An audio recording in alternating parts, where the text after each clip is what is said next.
लवकरात लवकर करावं, नाहीतर ह्या ठिकाणी आज सांगतो हा सातारा सोलापूर हायवे आहे, ह्या ठिकाणी सर्व रहिवासी ग्रामस्थ घेऊन आम्ही रस्ता रोको करणार आहे येत्या काळामध्ये। रस्ते विकास महामंडळाकडून गोंदवल्यात 2 वर्षांपासून गटाराचं काम रखडलं। गोंदवलेच्या फडतरे वस्तीतील नागरिकांच्या आरोग्याला धोक्यात। येत्या 8 दिवसात हा प्रश्न मार्गी न लावल्यास आंदोलन करणार, मनसे जिल्हाध्यक्ष धैर्यशील पाटील यांचा इशारा। पाहुयात सविस्तर बातमी। तरा-लातूर महामार्गावरील गोंदवले बुद्रुक येथील फडतरे वस्तीजवळ गटाराचं काम अर्धवट करण्यात आलंय।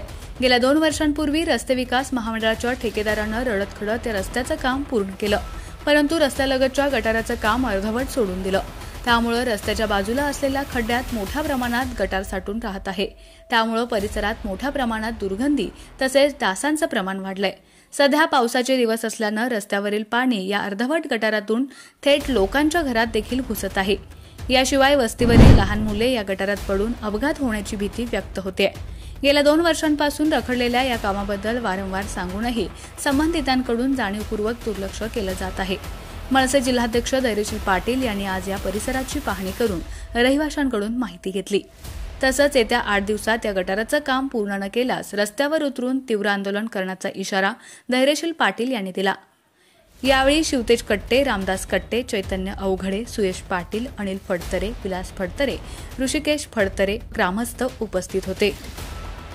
रस्त्याचं काम झालेला 2 वर्ष होत आली, तरी वारंवार आम्ही त्या ठेकेदाराला यांना सांगून दमलो, तरी ते रस्त्याचं काम गटाराचं काम केलं नाही, निमार्द काम सोडून ठेवलेलं आहे। तर रस्त्याचं काम त्यांनी ताबडतोब करावं।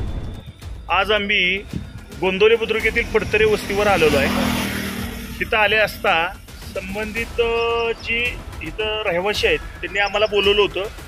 परिस्थिती इथं तुम्ही बघा डोळ्यानं काय झालेली आहे। 1 वर्ष झालं मेगा हायवे कंपनीचं काम आहे। कंपनीने अर्धवट गटर इथं केलेलं आहे। त्या गटरामध्ये सांडपाणी, बाकीचं इतर सगळं घाण पाणी ह्या पाण्यामध्ये येतं आहे। इथं मोठं डबरं आहे की लहान मुलं अशी इथं खेळत असतात। एखादा मुलगा ह्याच्यामध्ये पडला, त्याच्या जीविताला काय झालं याला कंपनी जबाबदारी घेणार आहे का? दुसरी गोष्ट, त्या पाण्यामुळं पावसाचं प्रमाण वाढलं किंवा इतर पाणी झालं की हे गटर फुल भरून या रस्त्यावरनं पाणी जाऊन असं त्या लोकांच्या घरोघरी पाणी जायला लागलेलं आहे। हे इथं काही इथं जातं आहे, काही ह्या लोकांच्या घरासमोर जातं आहे। ते एक आमचं मातंग समाजाचं कुटुंब आहे, दलित कुटुंब आहे। त्या दलित कुटुंबाच्या घरामध्ये पाणी जाणं हे बरोबर आहे का? त्या लोकांना कोण काय वाले आहे की नाही? तर लवकरात लवकर ह्या कंपनीनं ह्या पाण्याची विल्हेवाट लावावी। गटराचं काम पूर्ण लवकरात लवकर करावं, नाहीतर ह्या ठिकाणी आज सांगतो हा सातारा सोलापूर हायवे आहे, ह्या ठिकाणी सर्व रहिवासी ग्रामस्थ घेऊन आम्ही रस्ता रोको करणार आहे येत्या काळामध्ये।